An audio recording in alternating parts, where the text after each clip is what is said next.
ერთხელ თქვენი ტელევიზიის ეთერში ეს კითხვა დამისვეს და მაშინ ვეცადე ამ რთულ კითხვაზე მოკლე პასუხი მომეძებნა. მაგრამ თავდაპირველად მინდა ვთქვა ერთი რამ, რომ ძალიან ხშირად იმას, რაც ხდება აი მართვის სისტემასთან დაკავშირებით, ჩვენ ხოლმე ვცდილობთ მოუძებნოთ ძალიან რთული ახსნა, დოქტრინალური, კონცეპტუალური. შეიძლება ესეც არის, მაგრამ ჩემი გადმოსახედიდან ყველაფერი არის ხანდახან ბანალურამდე უფრო მარტივი და სადა. მე ვთქვი, ეს კლასიკაც არის კლიენტილიზმის სისტემა, პატრონისა და ყმის. არის გარკვეული სისტემა, რომელიც დაფუძნებული არის აღებ მიცემობაზე. და არის წარმოვიდგინოთ რაღაც გარკვეული ულუფა, ზოგს მეტი წილი აქვს ამ ულუფაში, ზოგს მეტი ნაკლები წილი აქვს და იქნება ძალიან უცნაური სისტემა ურთიერთ დამოკიდებულებისა და ურთიერთ დაკავშირებულობის.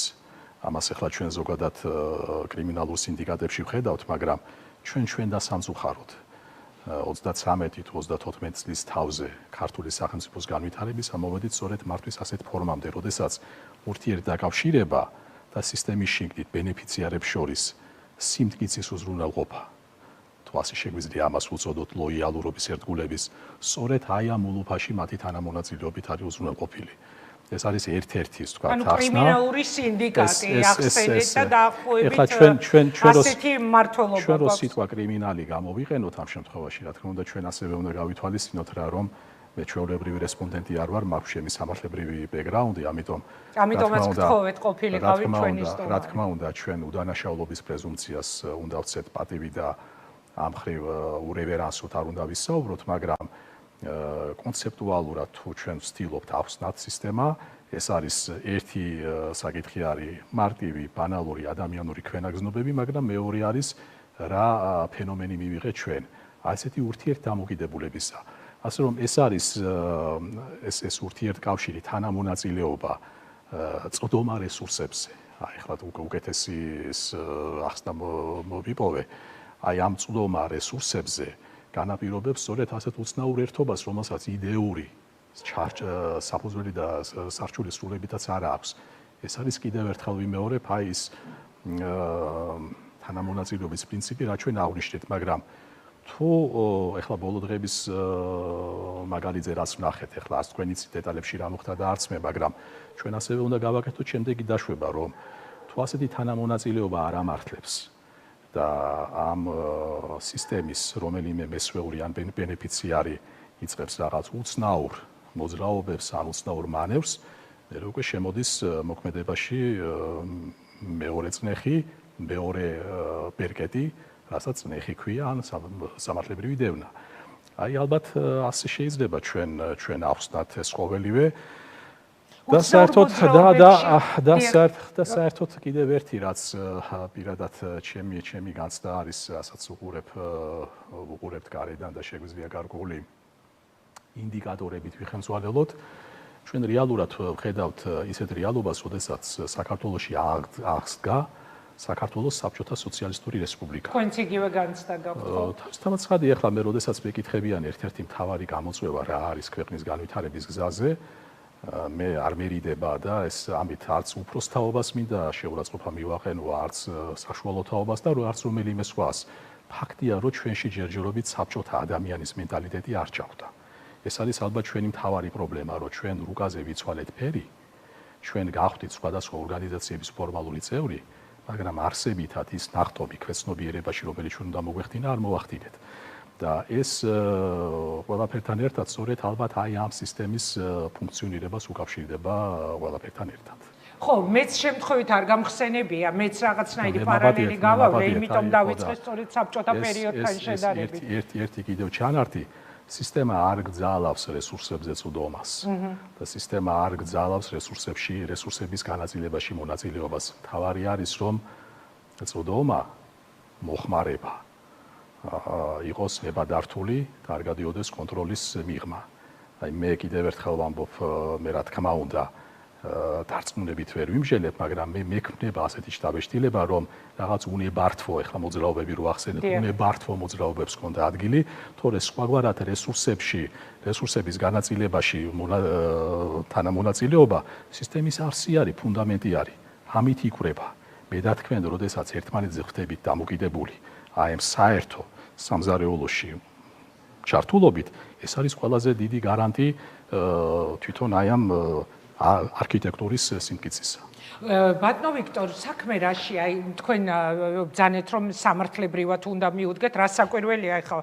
ჩვენ საერთოდ ისიც არ ვიცით, რაზე არის საქმე აღძრული, რა ტიპის სკანდალი შემოგთავაზა თვითონ ქართულმა ოცნებამ, გვიჩვენეს ბევრი ფულის სახლებიდან ამოღებული ძვირფასეულობა, რაღაცა ძვირფასი ნივთები, ამითი მიანიშნეს რომ თითქოს კორუფციის მიმართულებით.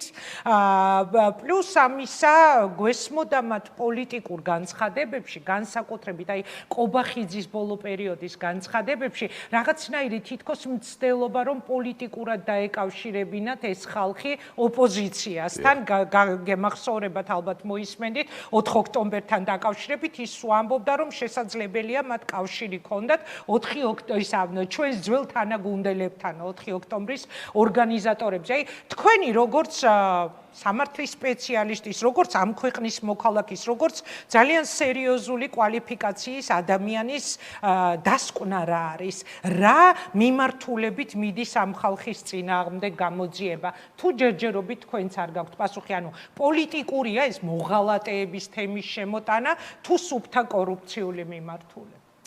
შვედრობ სამართალზე ვისაუბროთ და სამართლებრივ ნორმებზე. სამართალს უნდა ქონდეს ფასი ამ ქვეყანაში და სამართლებრივ ნორმებს.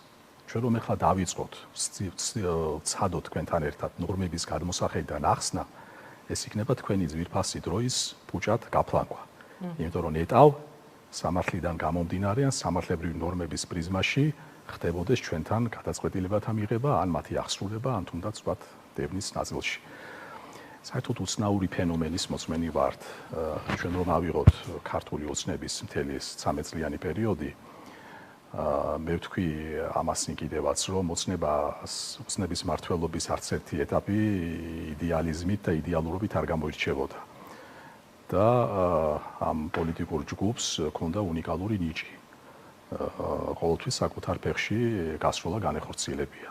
მაგრამ ეხლა რასაც ჩვენ ვხედავთ, ეს ბოლო პერიოდი, ეს არის უკვე თვით დაზიანების რეჟიმში გადასვლა, რასაც ასევე მათ უბადლო ნიჭს და ოსტატობას უნდა მივაწეროთ. ჩემი აზრით აქ იმდენად სამართალზე ამიტომ საუბარი არ არის და მე ვეცადე რომ შესავალ ნაწილში ჩემისებური ახსნა გამომეხატა თუ როგორ ხედავ ამ სისტემას და ალბათ მე ერთადერთი არ ვარ და გამონაკლისი ამ შემთხვევაში ალბათ რაღაც ურჩობის ელემენტებს გქონდა საუბარი, როცა ჩვენ არაავტორიზირებული რესურსების აკუმულაციაზე ან დაგროვებაზე ჩამოვარდა საუბარი და ეხლა სისტემა, სადაც ნებადართული არ არის რესურსების დაგროვება, ეს რა თქმა უნდა იბადება კითხვა, ეს რესურსის საერთოდ შეიძლება იქნეს მიმართული. მე კიდევ ერთხელ ვიმეორებ, მე არავითარ შემთხვევაში არ მინდა მტკიცების ფორმაში ვისაუბრო, მაგრამ ყველაფერთან ერთად სისტემის ერთ-ერთი დამახასიათებელი არის ღრმა ხარისხის კონსპიროლოგია. ფობიებზე დაფუძნებული ვითომ პოლიტიკა. მაგრამ რეალურად ჩვენ ახლა რასაც ვხედავთ ქვეყნის შიგნით თუ ქვეყნის გარეთ, ამას არც საშინაო პოლიტიკის ხასიათი აქვს და არც საგარეო პოლიტიკის. ეს არის მე ერთხელ დავწერე კიდევ, ეს არის ძელეცობა. და ძელეცურ საქმიანობას თავისი გაგების წესები აქვს რა.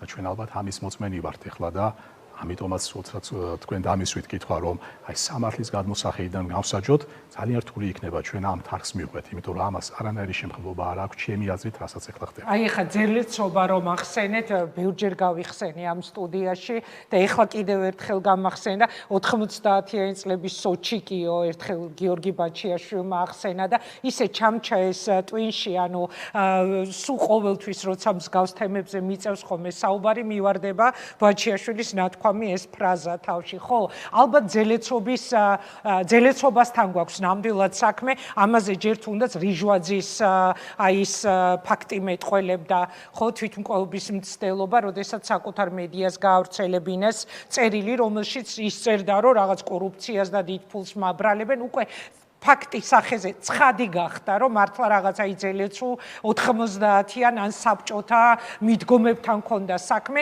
ჩემგან უკონტროლო ფული, ანუ ივანიშვილისგან უკონტროლო ფული ხომ არ იშოვეს. უпростоრედ ნებადართული რაც იყო იმ ზღვარს მიღმა, ფული იშოვეს თუ არა ამ ადამიანს. მოკლედ ამას გვიჩვენებს ჩვენ გამოძიება, უფრო შორს სწავლენ თუ არ სწავლენ, საერთოდ გვეტყვია თუ არა რა ხდება ამ საქმეში. ამ ისტორიის ზებდიანი მხარე გაცილებით უფრო სხვა არის.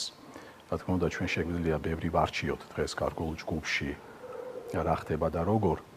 და შეიძლება კიდევ ნახევრად ტრაგედია, სევდიანი ისტორია ყოფილიყო, მაგრამ როდესაც ჩვენ ვაცნობიერებთ, რომ ამ ადამიანთა ჯგუფს უშუალო შემხებლობა აქვს ქვეყნის მართვის ბერკეტებთან და როდესაც ჩვენ ხედავთ, რომ ჩვენი საეთერო დროთი დაწყებული, როდესაც ჩვენ ვესაუბროთ ქვეყნის წინაშე მდგარ გამოწვევებზე, იმ რთულ პროცესებზე და ძალიან საინტერესო პროცესებზე, რაც მიდის რეგიონში და რეგიონის მიღმა, როდესაც ამას ხმარდება ძირითადი დრო და რესურსი და მათ შორის გადამხდელის ფული და მთელი აპარატი არის ფაქტიურად აი გადასული ამ სისტემაზე, ეს რა თქმა უნდა ბევრად უფრო სავალალო სისტემაა, სავალალო მიდგომარი და საერთოდ კიდევ ერთიც რა, რომ აი როგორი ჩვენ რო სესერეკე ვახსენეთ და საბჭოთა კავშირი როგორი უნიკალური გახდა ჯიბის ფაქტორი. ჯიბის ფაქტორი არის სისტემის შემკრელი არა მარტო შიგნიდან, არამედ მოსახლეობის იმ ნაწილთან, რომელიც სისტემის უშუალო ბენეფიციარი არ არის, მაგრამ ამ სისტემასთან გარკვეულ შემხებლობაში არის. ეს არის სხვადასხვა პროგრამებით, სხვადასხვა გადასახდელებით დამოკიდებული მოსახლეობა და მე ჩვენ შეგვიძლია გარკვეულწილად ემპათია გამოვხატოთ მათ მიმართ, მაგრამ სიმართლე რო გითხრათ, ახლა შეიძლება ამის იქეთ ჩვენ თანაგზნობაში ვერ წავიდეთ, იმიტომ რომ ეს არის მანკიერი დამოკიდებულება, კიდევ ერთხელ ვამბობ, როდესაც შენ იძულებული ხარ, მხარი დაუჭირო და იძულებული ხარ ლოიალურობა გამოხატო, ჯიბის ფაქტორიდან გამომდინარე და არა რაღაც სხვა მოსაზრებებით. ამიტომაც ჩვენ, როდესაც ვსაუბრობთ ამ სისტემის გარდაქმნაზე და გაცივილურებას და განორმალურებაზე, ეს არის აბსოლუტურად ახალი ფენომენი, რაც ქართულ რეალობას დღემდე არ უხილავს. და ამიტომ ამის გადაწყობა ჯანსაღრელსებზე ჩვენ ხშირად საკმაოდ დიდი თავსატეხის წინაშე გვაქვს. ჩვენ ჯერ ისიც არ ვიცით, მივახცევთ თუ არა იმ მდგომარეობას, როდესაც უნდა ვიფიქროთ სისტემის გადაწყობაზე და სისტემის შეცვლაზე უახლოეს მომავალში. ანუ ხედავთ, როგორი რეპრესიებით მართავს ქვეყანას ერთი კაცი, რომელსაც თქვენ იცნობთ. არ ვიცი რამდენად კარგად იცნობთ, მაგრამ მაინც იცნობთ, ხო? უცნობობაზე გადავიდეთ, მაინც ერთ რამეს ვიტყვი, რომ ეს ორი შრე გადაწყობისა და ხვალინდელი დღის დემონსტრირების ეს მაინც ერთმანეთთან დაკავშირებული არის. ჩემი აზრით, მარტო ოპონირების რეჟიმში საუბარი დღეს, რაც აუცილებელია, რა თქმა უნდა. მაგრამ იმის გარეშე, რომ არ დავანახოთ, როგორი შეიძლება იყოს ხვალინდელი დღე, თუნდაც იმ მოსახლეობის თვალში, რომელიც დღეს ჯიბის ფაქტორის გამო არის მიჯაჭვული აი ამ სისტემაზე, და გარკვეულწილად მე არც იმას გამორიცხავ, რომ სისტემის შიგნითაც იყვნენ ასეთები, რომლებიც ბორგავენ, შეწუხებული არიან, მაგრამ ვერ თავისუფლებიან ამ წნეხისგან. აი ხვალინდელი დღის დანახვა მათთვის როგორი იქნება, რანაირი იქნება, რომ ეს იქნება ყველა სასიკეთოდ. ეხლა მე მინდა ძალიან სწორედ ვიქნე გაგებული, იმიტომ რომ მოწოდებები რომ ვიღაც ჩაირეცხება და ასე შემდეგ, მე ეხლა სამართლის ნორმებს არ უგულისხმობ, აი პოლიტიკური ვენდეტის შურისძიების თემა უნდა იქნეს მაქსიმალურად მინიმიზირებული ხელისუფლების ცვლილების შემთხვევაში, თქვენ ამას ამბობთ. იმიტომ რომ სხვაგვარად ჩვენ და ისინი, როგორც ჩვენ დღეს ქართული ოცნების პროპაგანდა გვთავაზობს. დიახ. სწორედ ასეთ პრიზმაში ხვალინდელი დღის წარმოჩენა ისევ ჩვენ და ისინი, როგორც ჩვენ უკვე ჩვენ ვართ, ვინც თქვათ მეტი გვეთქმის და ისინი, ვისაც მეტი არ ეთქმის, ეს ჩემი აზრით იგივე მოჯადოებულ წრეზე სიარული იქნება და ჩვენ გიჩვენებთ თუნდაც იმ კადრებს, რაც ყოფილი მაღალჩინოსნების სახლების ჩხრიკის შედეგად გვიჩვენეს და მერე ვთქვათ არ მიდგეს საქმე სამართლიანობის აღდგენაზე. ხო ჩვენ ხო გვინდა რომ შეიცვალოს სისტემა, თუ კი შენ იპარავ, თუ კი შენი მთელი 13 წლიანი თუ 14 წლიანი მუშაობა ქვეყნის სათავეში იმით დასრულდა, რომ შენ სახში მილიონებს და ოქროზოდებს აღმოაჩენენ, მაშინ როგორ უნდა დადგეს სამართლიანობა ამ შემთხვევაში? ჩვენ არ ვსაუბრობთ იმ ფიგურანტებზე, სადაც სწორედ რომ სამართალს და პროცესუალურ ნორმებს უკვე მიენიჭება კონკრეტული დატვირთვა.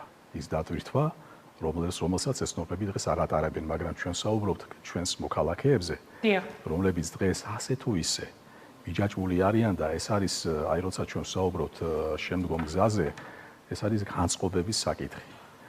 და განწყობების საკითხი, რაც შეიძლება, იცით, ეხლა შეიძლება ძალიან დიდი სასაუბრო თემა არის, მაგრამ ჩვენ იგივე ოპოზიციურ პარტიებს რომ გადავხედოთ და არ მინდა სიტყვა გამექცეს სამხრივ, იმიტომ რომ შეიძლება ძალიან შორს წავიდე, აუცილებელი არის ჩვენ მათ შორის ქართული ოცნების ამომრჩევლებსაც ველაპარაკოთ, რომ ხვალინდელ დღეში, რომელიც უნდა იყოს გაუმჯობესების მომასწავებელი, მათაც საკუთარი თავი თანაბრად დაინახონ.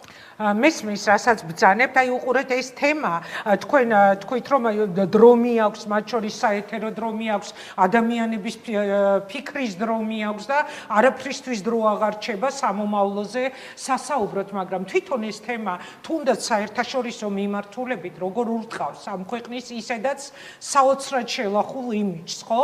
მდგომარეობა, რომელშიც ახლა ჩვენ ვართ ლამის ჯაშუშებად და აგენტებად გამოცხადებული ელჩები, ჩვენი საერთაშორისო პარტნიორები და უცებ შენივე ქვეყნის ხელისუფლება პლუს ამ ყველაფერს ზედ აყოლებს, რომ აქ თურმე უცხო ქვეყნის ჯაშუშები არიან, რომლებიც პროტესტს უძღვებიან, აორგანიზებენ და პლუს ამისა ის ხალხი, შენი პარტნიორი, რომლის თვალშიც საერთოდ განულებულია შენი ავტორიტეტი, ხედავს, რომ შენივე პრემიერ-მინისტრის სახლიდან მილიონებს იღებ. ანუ აი ეს ერთობლიობაში რას უქადის საერთოდ ამ ქვეყანას? აბსოლუტურად გეთანხმებით და შემიძლია არ გამოვეხმაურო ახლა აი ამ თქვენს კომენტარს. ეს რა თქმა უნდა გაცლებთ რომ დიდი თემა არის, მაგრამ როდესაც ჩვენ საუბრობთ, მე სხვა შორის არ მიყვარს ესეთი გამოთქმა მცირე ერები. დიახ. საქართველოს არ არის მცირე ერი, კომპაქტური ერი ვართ. მცირე ერი ჩვენი ისტორიიდან და კულტურიდან გამომდინარე ჩვენ მცირედად ვერ ჩავითვლებით, მაგრამ კომპაქტური ერების ხვედრი დღევანდელ ისტორიაში არის, რომ ყოველთვის საკუთარ თავს უნდა უმტკიცონ. და არა მარტო საკუთარ თავს, არამედ გარე სამყაროსაც, რომ ისინი ღირსნი არიან. ხვალინდელ მსოფლიოში დაიმკვიდრონ ადგილი და ამ გზაზე, როდესაც ჩვენ ვსაუბრობთ კომპაქტური ერის დამოკიდებულებაზე, ერთ-ერთი მნიშვნელოვანი საკითხი არის რეპუტაციული უსაფრთხოება. აი ჩვენ ახლა უსაფრთხოების სხვადასხვა ნაირსახეობები შეიძლება ჩამოთვალოთ, მაგრამ ყველაზე ფაქიზი, ქსოვილი ამ შემთხვევაში არის რეპუტაციული უსაფრთხოება. ამ გადმოსახედიდან, როდესაც ქვეყნის იმიჯს ატკება ესეთი ზიანი, რა თქმა უნდა, ეს არის ყველაზე დიდი მავნებლობა, რაც აი ამ ვითომ პოლიტიკამ შეიძლება ქვეყნის შიგნით ან ქვეყნის გარეთ მოიტანოს, ასე რომ აბსოლუტური თანხმობა მაქვს ახლა იმ შეფასებასთან, რომელიც თქვენ მიეცეთ. ხო, იმიტომ რომ აი გარდა ამ ცნობილი განცხადებებისა, თვითონ გეზი, რა გეზიც აქვს ამ ხალხს აღებული ქართულ ოცნებას და საოცრად შეურაცხმყოფელი მათი დამოკიდებულება ჩვენი პარტნიორების მიმართ. ამას პლუს ემატება რეპრესიები, რომელიც ქვეყანაში კიდევ უფრო გაძლიერდა და წარმოუდგენელი კანონები, რეპრესიული კანონები, ავტორიტარიზმიაო წეღან გიორგი ბურჯანაძე მყავდა სტუმრად მანახსენა. მე ვიტყოდი რომ ჩვენს თვალწინ ფორმდება დიქტატურა, არ ვიცი და მეთანხმებით თუ არა. ბატონო ვიქტორ, მაშინ როდესაც ადამიანი შეიძლება ნიღბის ტარებისთვის, აი ზუსტად ისე როგორც პუტინის რუსეთში ცარიელი ფურცლით ადამიანი შეიძლება დაეჭირა, ზუსტად ანალოგიური მდგომარეობა არის ახლა ჩვენს ქვეყანაში. შეიძლება აქაც მოკლედ ჩანართი გავაკეთო. კი, რასაკვირველია. სხვა შორის კატეგორიული წინააღმდეგი ვარ, რომ ჩვენს ლექსიკაში გავიყენებდეთ სიტყვას კანონის უზენაესობა. და ახსნი რა მაქვს ხედულობაში 90-იან წლებში, როდესაც 95 წლის კონსტიტუცია იქმნებოდა სამუშაო ჯგუფს ერთ-ერთ ხელმძღვანელობდა თქვენთვის და ჩვენთვის და ყველასათვის ცნობილი სამართალმცოდნე საქართველოს ცნობილი პიროვნება მინდია ურეხელიც. ყოველთვის ასეთ ტერმინს ლობირებდა სამართლის უზენაესობა და არა კანონის უზენაესობა. კანონის უზენაესობა ფორმალური მხარით შეიძლება იყოს კანონი მავალებელი. მაგრამ კანონში მის არში თუ არ არის სამართლიანობა, ეს მის ავტორიტეტს ვერანაირ ხელს ვერ შეუწყობს. კანონი შეიძლება რეალურად ზუსტად ეგ მდგომარეობა. კანონი არის ოღონდ უსამართლო კანონი. კანონი შეიძლება აღსრულდეს, კანონი შეიძლება აიძულონ ან გაიძულონ რომ აღასრულო, მაგრამ აბსოლუტურად სხვა შემთხვევა არის, როდესაც კანონმდებლობა იქნება სოციალური და საზოგადოებრივი კონსენსუსის საფუძველზე და ამით იღებს ის ყველაზე დიდ ლეგიტიმაციას, საზოგადოების ნდობას. ამიტომაც ახლა როცა თქვენ ახსენეთ ეს უცნაური არა, ეს არის ძალიან ისეთი კასკადური ცვლილებები, რასაც ჩვენ ყოველდღიურად ფაქტიურად ვხედავთ ჩვენს სინამდვილეში, ფორმალურად ამას კანონის უზენაესობა ქვია, მაგრამ სამართლის უზენაესობასთან, სამართლიანობასთან ამას არანაირი შეხება არ აქვს რა თქმა აბსოლუტურად. უნდა, როგორ შეიძლება რომ სამართლიანი უწოდოთ კანონს, რომლის მიხედვითაც მაგალითად ვახოსანაია ეხლა ციხეში, არ ვიცი გვიყურებს თუ არა, ხო, სრული სიგიჟეა რაღაც წარმოუდგენელი, მაგრამ აი იგივე რეპუტაციული თვალსაზრისით, მათ შორის საერთაშორისო მიმართულებით, ეს არის უმძიმესი ამბები, რომელიც ამ ქვეყანაში ვითარდება. ბატონო ვიქტორ, თქვენ როგორი განცდა გაქვთ, ან როგორ შეაფასებდით? ხდება თუ არა ყველაფერი ნაბიჯ მიზან მიმართულად იმისთვის, რომ თვითონ გვითხრას უარი დასავლეთმა საბოლოოდ ჩაიჭრას ჩვენ შორის ურთიერთობა. მე მაქვს ესეთი განცდა, რომ მიზან მიმართულია ყველა კანონი, ყველა ის რეპრესიული ზომა, რასაც ეხლა ვუყურებ ჩვენს თვალწინ და თავიდან ბოლომდე ქართული ოცნების პოლიტიკა იმისთვის, რომ დასავლურ ორბიტაზე საქართველო არ იყოს. უკან კრემლისკენ. აი ეს ჩემი ხედვა, ჩემი შეფასება.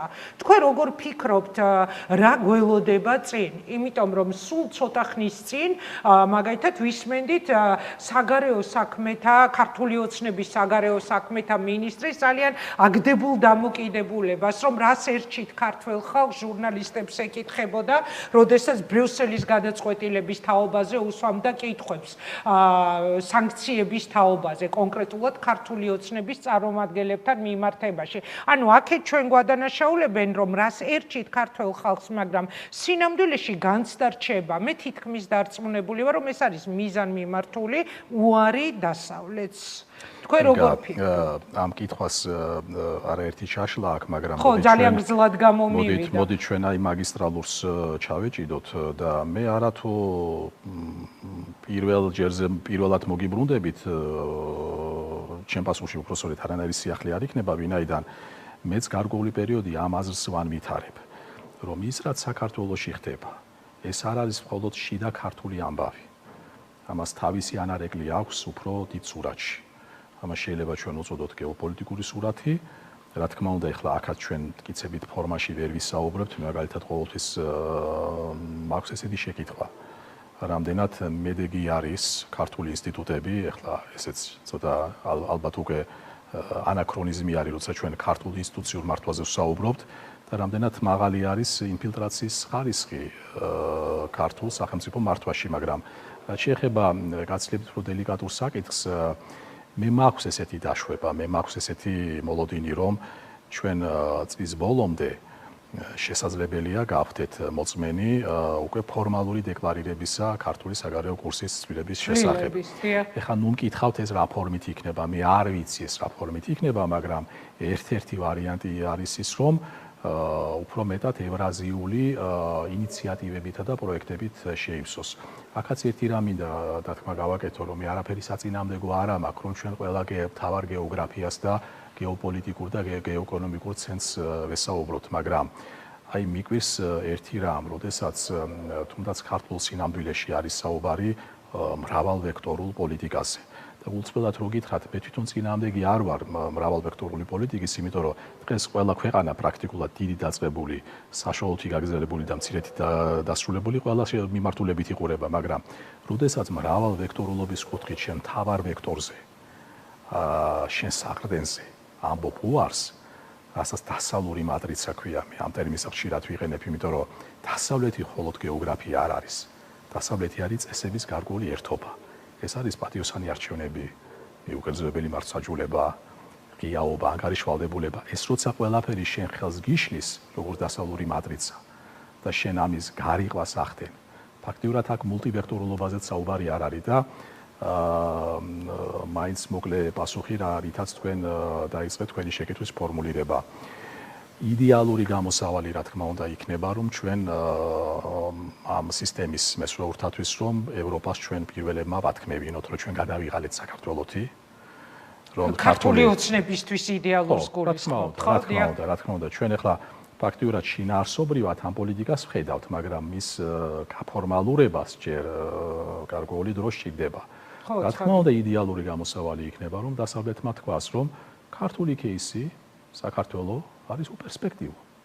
ამიტომ მეტი ყურადღების მიქცევა და რესურსის გნება პოლიტიკური, ეკონომიკური ან უსაფრთხოების კუთხით ქართულ кейსზე უსაგნო არის ამის ხარჯვა.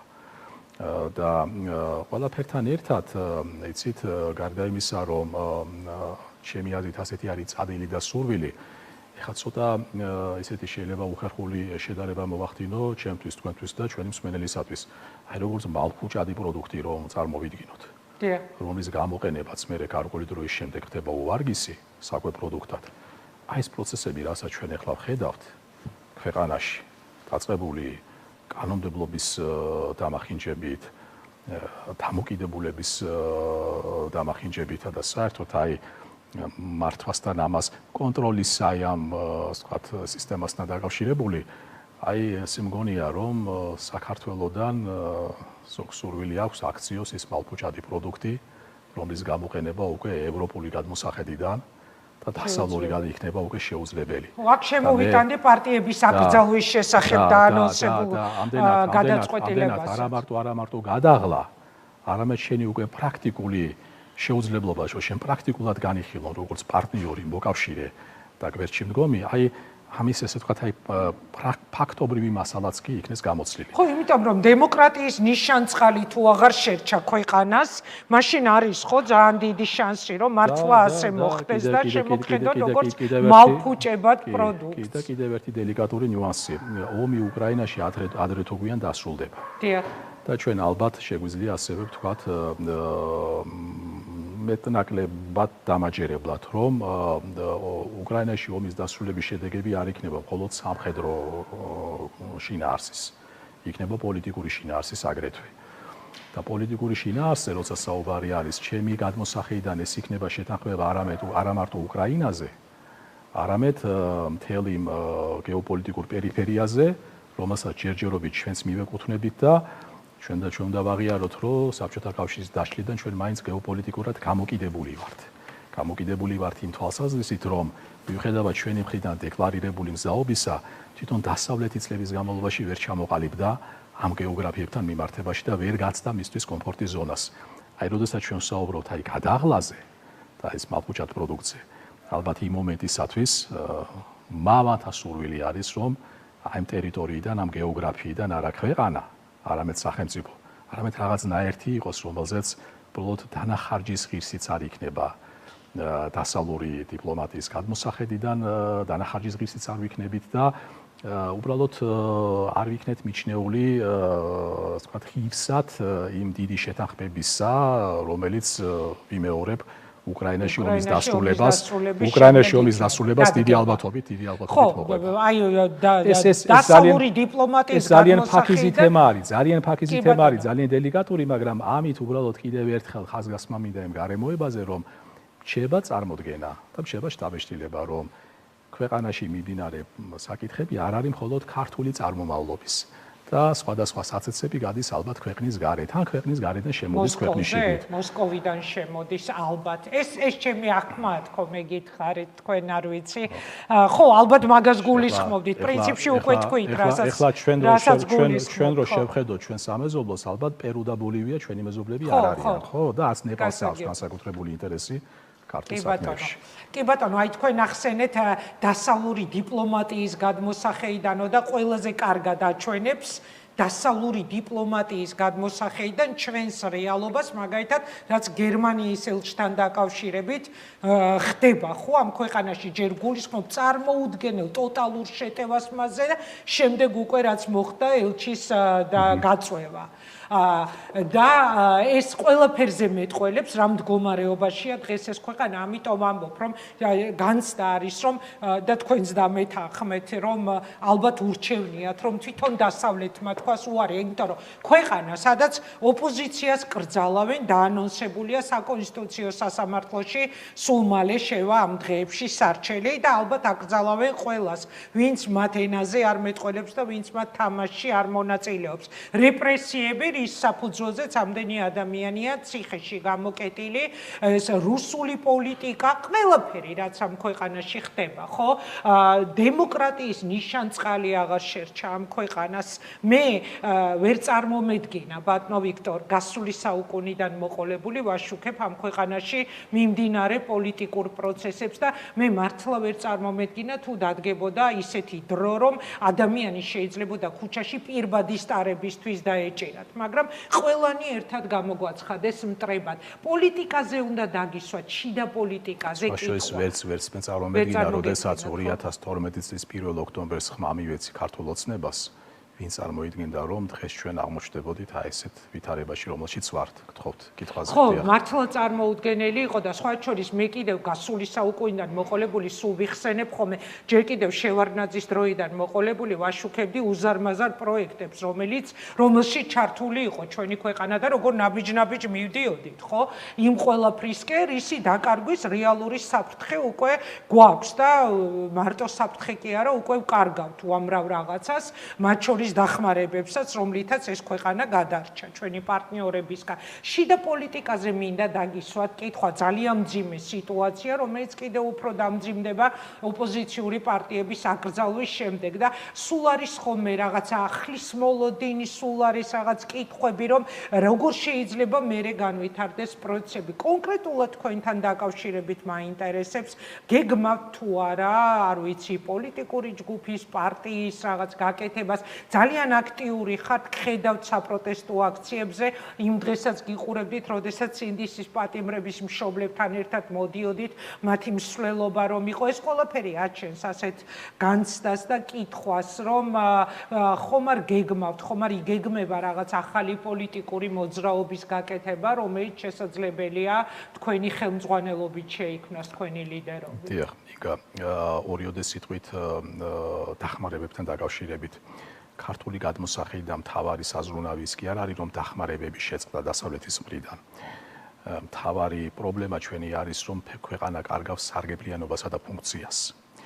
უფუნქციო ქვეყანა, მათ შორის კომპაქტური ქვეყნის გადმოსახეიდან, ეს არის გზააბნეული ქვეყანა. ეხლა თქვენ ახსენეთ წინა პერიოდი, მე საერთოდ ძალიან იცით, აი ყოველთვის დიდი ადვოკატირებ კონცეპტუალური პოლიტიკური აზრის დამკვიდრებას ქართულ რეალობაში. ეს საკუთარი თავის ადმინისტრატივის აღნიშნავს და ჩვენი პარტნიორების თვალშიც ჩვენ დამი.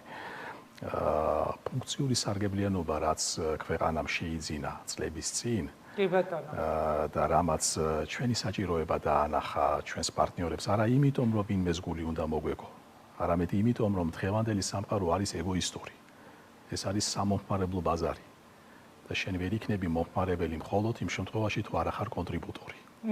ამიტომ კონტრიბუცია, თუნდაც ეს იყოს მცირედი, შენი წილის ტოლფასი და წილხვედრი, ეს აუცილებელი არის ამ შემთხვევაში, რომ შენ სარგებელზე ფიქრობდე და არა მხოლოდ მოხმარებაზე ფიქრობდე და ერთ-ერთი მთავარი ნაკლი და ხარვეზი თუ არა მავნებლობა იმას რასაც ჩვენ ვხედავთ, სწორედ არის ის, რომ ჯერ ქვეყანაში ჩაკლან ეროვნული ამბიცია და ეგო, მიუხედავად იმისა, რომ ჩვენ ხშირად ამაზე გვიკითხავენ ანოტაციებს და თბილისის სხვადასხვა უბნებში გამოკიდებული ბანერებითა და ეგზოტიკური განცხადებებით სწორედ აქეთკენ მოგვიწოდებენ, მაგრამ მართლაც ფიციმწამს და ბოლო მაგვირებსო. რეალურად უფუნქციოდ დარჩენილი ქვეყანა განწილული არის როგორც უსაფრთხოების კუთხით, ასევე ეკონომიკური თვითკმარობის კუთხით. ის ჯერ ხდება მისი მარგინალიზაცია, მერე მისი დაუცველობა და მერე მივიწყება. ეს არის ყველაზე ცუდი ბედისწერა, რომელიც შეიძლება ქართულ სახელმწიფოს ემუქრებოდეს ასეთი ხაზის გაგრძელების შემთხვევაში. ეს უბრალოდ აი კიდევ ერთხელ მინდა ვთქვათ განმარტება, რომ ჩვენთვის ფული არ არის მთავარი. ჩვენთვის მთავარი არის ჩანსაღი ურთიერთობა, სადაც ჩვენი კუთვნილი ხმა გვექნება. მცირე, მაგრამ თავმოყარი. და ეს არის არსებითი. ეხლა რაც შეეხება პოლიტიკა, ეს ჩემბოლო კითხვა დღევანდელი ინტერვიუში. რაც შეეხება პოლიტიკას, 4 ოქტომბერმა, რომელზეც ეხლა ჩვენ ბუნებრივია ჩაშლილად ვერ ვისაუბრებთ, ერთი სარგებელი თქო როგორ თქვა, მაგრამ წარმოაჩინა ერთი რამ, რომ ქართული ოპოზიციის შედარებით უფრო მოდით რადიკალურს ნუუწოდებთ, შეუპოვარი ბრდა, ხო, მოდით ესეთი ტერმინი შემოვიტანოთ, დაუშვა ძალიან ცუდი შეცდომა. უპატიებელი შეცდომა და ვერანაირი გამართლება მას ვერ მოეძებნება. 4 ოქტომბერს განვითარებულ მოვლენებს ათონელის ქუჩაზე ხო. მეორე ჩვენ ვიხილეთ მეორე ფრთა, რომელიც პოზიციონირებდა ქართულ საშუალო ფენასთან, ტექნოკრატიასთან, მათ შორის კორპორატიულ სექტორთან დიალოგის გადმოსახედიდან. მანაც გარკვეულწილად ეს გამოცდა ჩემდა სამწუხაროდ ვერ ჩააბარა. ამდენად შეიქმნა ერთგვარი, ასე ვთქვათ, ნაპრალი დაკვეთისა, რომელსაც აუცილებლად უნდა მიეწოდოს, რომელსაც უნდა უპასუხოთ გარკვეული მიწოდებით.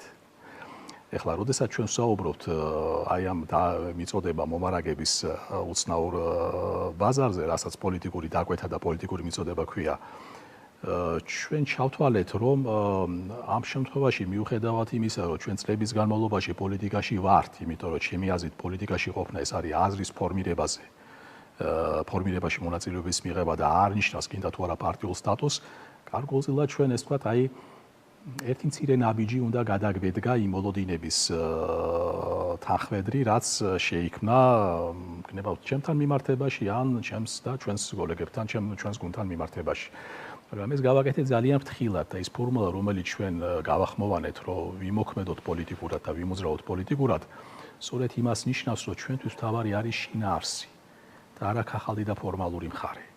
როდესაც შინაარსზე ვსაუბრობ, ჩვენ რა თქმა უნდა გარკვეული შეთავაზებით წლების განმავლობაში გამოვდიოდით ისედაც ქართული საზოგადოების მიმართ, მაგრამ ეს შეთავაზება დღეს უფრო აქცენტირებული. და რა არის ეს შეთავაზება, ბატონო ვიქტორ? და რაც შეეხება ამ შეთავაზების გამწობას და კონკრეტული ეს ვთქვათ ფორმალური სტატუსის შეძენას ძალიან ფრთხილად, მოზომილად და პასუხისმგებლიანად უდგებით ამ საკითხს, იმიტომ რომ ფოლოუერების რაოდენობა და ლაიქების რაოდენობა ჩემთვის და ჩვენთვის გამსაზღვრელი არ არის, რომ ჩვენ ტრიბუნასთან დავდგეთ და განაცხადი გავაკეთოთ, მით უმეტეს იმ ვითარებაში, როდესაც ქვეყანაში პრაქტიკულად პოლიტიკური პროცესი არ არსებობს.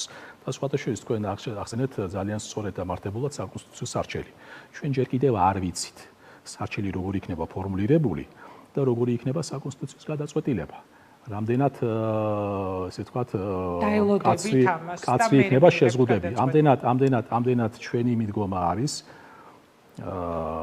არაფერი განსხვავებული იმისგან, რასაც ჩვენ ვაკეთებდით დღემდე, მაგრამ გარკვეულწილად იმის დაფიქსირება, რომ ჩვენ მზად ვართ მორალურად, ფსიქოლოგიურად, რესურსულად რა, რომ უფრო მეტი ავიღოთ ჩვენ თავზე, ვიდრე ამას დღემდე ვაკეთებთ. დიდი მადლობა. მადლობა მინდა გადაგიხადოთ, რომ იყავით ჩვენთან, ანუ დაელოდებით საკონსტიტუციო გადაწყვეტილებას და არ არის გამორიცხული, რომ შემდეგ ვნახოთ განაცხადი პოლიტიკური მოძრაობის ამ პარტიის შექმნის შესახებ. ძალიან მიყვარს გამონათქვამი იჩქარე ნელა. იჩქაროთ, მაგრამ ნელა.